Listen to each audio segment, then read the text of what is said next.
1 an hour over, and you can expect a ticket. Nic says the vast majority of motorists will drive in a way that naturally feels safe in any given setting or situation. Repeat offenders proved to be a major problem. One driver fined 17 times. Hey, 40K, go 30, 40K. Simple as that. Let's face it, most of us don't really like these cameras.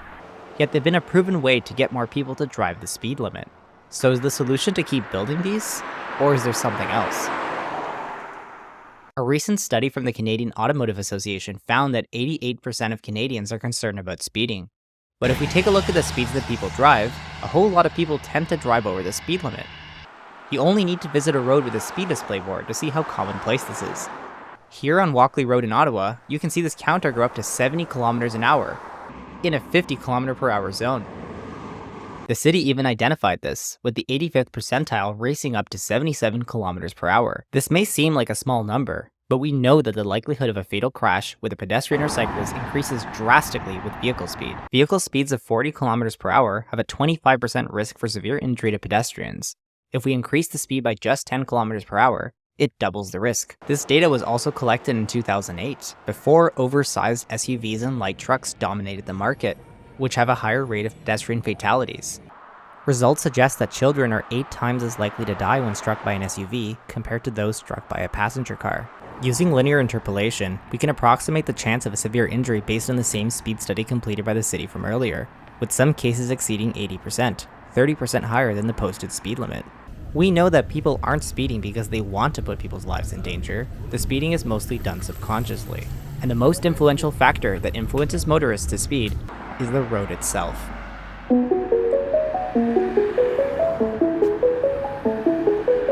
Let's take another look at the same road from earlier. 15 meters of pavement divide two sides of this community, 2 lanes of traffic in each direction.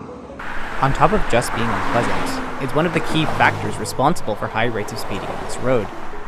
A speed camera would be effective in ensuring more drivers comply with the posted speed limit.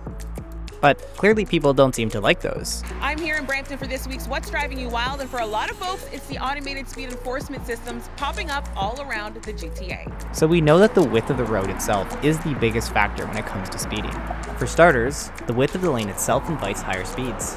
Where I live, lanes are designed to be up to 3 meters wide, or 9.8 feet. In other places in North America, they can go up to 3.5 meters, or 12 feet. These wide lanes belong on highways, where vehicles are expected to drive quickly, to give a buffer room between fast-moving vehicles, not for city streets where vehicles should be driving carefully. There is no supporting evidence that 12-foot lanes are any safer than a 10-foot lane, within the context of an urban road. The amount of lanes is also an issue as well. We know that induced demand causes more vehicles to use up the capacity of roads, so not only did they create more traffic, but they also make the road itself wider, further encouraging speeding.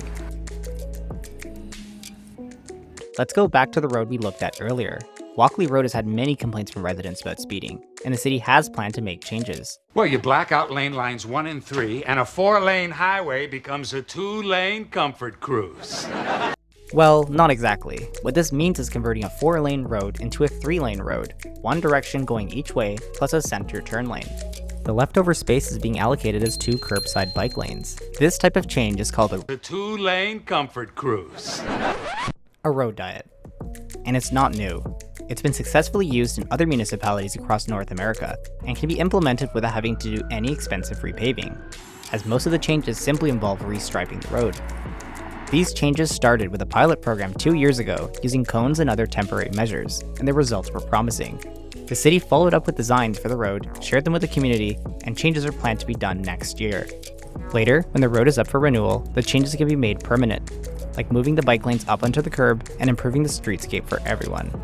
While these changes are a big win for the community, the timeframes are incredibly slow. Even though this type of road diet is known to be effective, these projects can face a lot of resistance. Reducing street parking and traffic lanes is incredibly contentious, despite the known benefits. Alex Davis has a great video covering one such road that underwent a similar change, showing how hard it was to implement and the concessions that had to be made. I've put a link below if you want to watch it. Requiring extensive consultations and pilot projects to prove the effectiveness of a known solution increases the amount of time it takes for change to happen. All the while, many other streets like it will remain dangerous and hostile towards residents. This is one of the main reasons city councilors support these speed cameras. They're a quick tool that can be implemented to satisfy resident complaints without cost to their budget, as they pay for themselves. Especially so when traffic calming budgets are so incredibly limited. Redesigning the road under these conditions takes a lot of time and faces many barriers. We need to tell our city officials to prioritize safe streets as of right.